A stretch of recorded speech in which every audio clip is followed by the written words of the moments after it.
Hi అండి. నమస్తే. నేను మీ మల్లేశ్వరి. వెల్కమ్ బ్యాక్ టు మల్లీ స్వీట్ హోమ్. ఈరోజు మన వీడియోలో బియ్యపిండితోటి చేతి చెక్కలు చేసి చూపించబోతున్నానండి. పిల్లలకి స్నాక్స్ బాక్స్లో పెట్టడానికి, టీ టైమ్ స్నాక్స్లోకి, జర్నీలు చేసేటప్పుడు తినడానికైనా చాలా బాగుంటాయండి. భలే క్రిస్పీగా, చాలా టేస్టీగా కూడా ఉంటాయి. అసలు ఆయిల్ పీల్చవు. ఇలా గనక చేసి పెట్టుకుంటే ఎక్కువ రోజులు నిల్వ కూడా ఉంటాయి. మరి ఇప్పుడు ఈ చేతి చెక్కలు చేయడానికి ఫస్ట్ నేను ఇక్కడ ఒక 10 పచ్చిమిర్చిని అయితే తీసుకున్నానండి. ఒక 50 గ్రాములు అల్లాన్ని కూడా తీసుకొని శుభ్రంగా కడిగి పైన చెక్కంతా కూడా ఈ అల్లానికి పైన చెక్కంతా కూడా తీసేసుకొని చిన్న ముక్కలుగా కట్ చేసి పెట్టుకున్నాను. ఇప్పుడు వీటిని చిన్న మిక్సీ జార్ తీసుకొని ఇందులోకి మనం కట్ చేసి పెట్టుకున్న అల్లాన్ని అలాగే పచ్చిమిర్చిని కూడా తుంచి వేసుకోవాలి. ఈ పచ్చిమిర్చి ఇన్నే వేసుకోవాలని ఏం లేదు. మీరు తినే కారాన్ని బట్టి ఎక్కువ తక్కువ చూసుకొని వేసుకోండి. వేసుకొని మరీ మెత్తటి పేస్ట్ లాగా కాకుండా ఈ విధంగా కచ్చపచ్చగా మిక్సీ పట్టుకొని పెట్టుకోవాలి.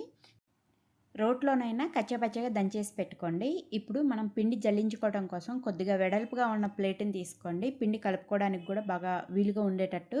ఇప్పుడు ఇందులోకి జల్లెడ పెట్టేసుకొని నేను ఇక్కడ కొలతలన్నీ కూడా ఈ గ్లాస్తో తీసుకుంటున్నానండి. మీరు కప్పుతో కానీ గ్లాస్తో కానీ దేనితోనైనా ఒకే దాంతో తీసుకోండి. ఈ జల్లెడలోకి ఫస్ట్ 2 గ్లాసులు అయితే పొడి బియ్య పిండి వేసానండి. ఇది మిల్లు పట్టించింది. మనం బియ్యాన్ని కడిగి ఆరబెట్టి మిల్లు పట్టిస్తాం కదా, ఆ పొడి బియ్య పిండి అనమాట. బయట మార్కెట్లో కొన్నదైనా పర్లేదు, లేదా మనం మిల్లు పట్టించిన పిండి అయినా సరే ఏదైనా సరే తీసుకోవచ్చండి. ఫస్ట్ 2 గ్లాసులు పిండి వేసుకున్న తర్వాత జల్లించుకున్నాను. తర్వాత మరొక గ్లాసు పిండి వేసుకొని జల్లించుకున్నాను. మొత్తం కూడా 3 గ్లాసులు పొడి బియ్య పిండి తీసుకున్నాను. ఇప్పుడు ఇందులోకి టేస్ట్కి సరిపోను సాల్ట్ వేసుకోవాలి. ఇక్కడ నేను 1 స్పూనున్నర సాల్ట్ అయితే సరిపోయిందండి నేను తీసుకున్న పిండికి. తర్వాత మనం మిక్సీ పట్టి ఉంచిన ఈ అల్లమును పచ్చిమిర్చి మిశ్రమాన్ని అంతా కూడా వేసుకోవాలి. ఈ చెక్కల్లోకి నేను ఇంకా కారపొడి అనేది వేయటం లేదు. ఈ పచ్చిమిర్చి కారం అనేది సరిపోయిద్దండి. తర్వాత ఒక అరకప్పు, చిన్న కప్పుతోటి అరకప్పు పచ్చిశనగపప్పుని 2 గంటల ముందే నానబెట్టి ఉంచాను.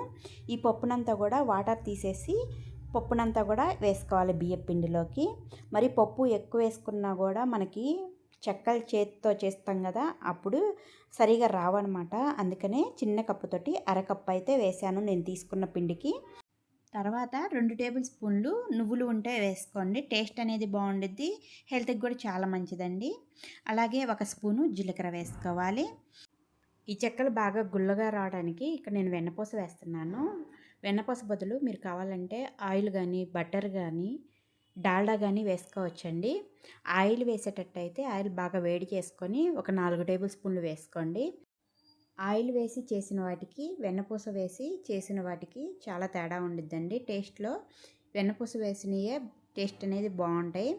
వీలైతే వెన్నపూస వేసుకోండి, లేదా ఆయిల్ బటరు డాల్డా వేసుకొని మనం వేసినవన్నీ కూడా ఫస్ట్ పిండికి పట్టేలాగా బాగా కలుపుకోవాలి. ఇలా కలుపుకున్న తర్వాత ఇప్పుడు ఇందులోకి ఒక 2 రెమ్మల కరివేపాకుని సన్నగా కట్ చేసుకొని వేసుకోవాలి. మనం అలాగే కరివేపాకు వేసామంటే ఆయిల్లో ఈ చెక్కలు వేసినప్పుడు కరివేపాకు చెక్కల నుండి విడిపోయిద్దండి.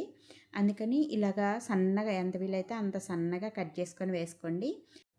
ఇలా కట్ చేసుకొని వేసుకోవటం వల్ల పిండికి ఆ ఫ్లేవర్ అనేది కూడా బాగా పట్టిద్ది.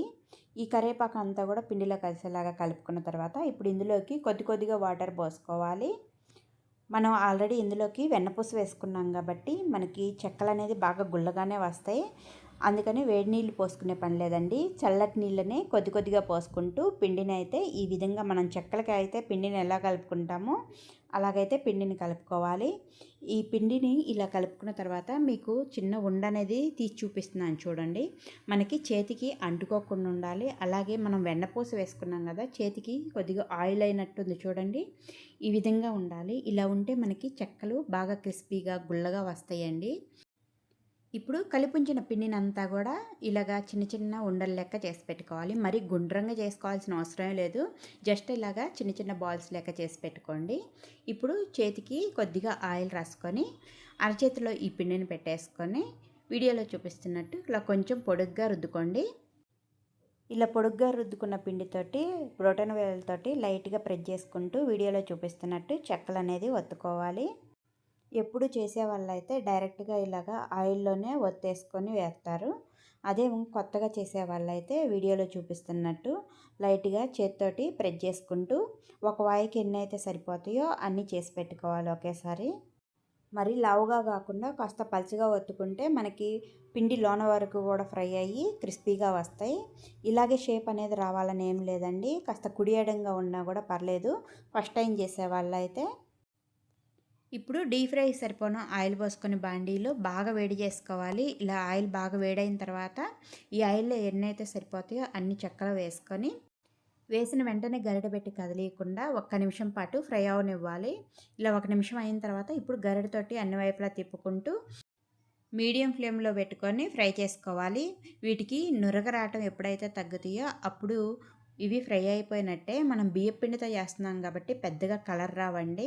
చూసారు కదా, ఈ విధంగా కలర్ వస్తే సరిపోతాయి.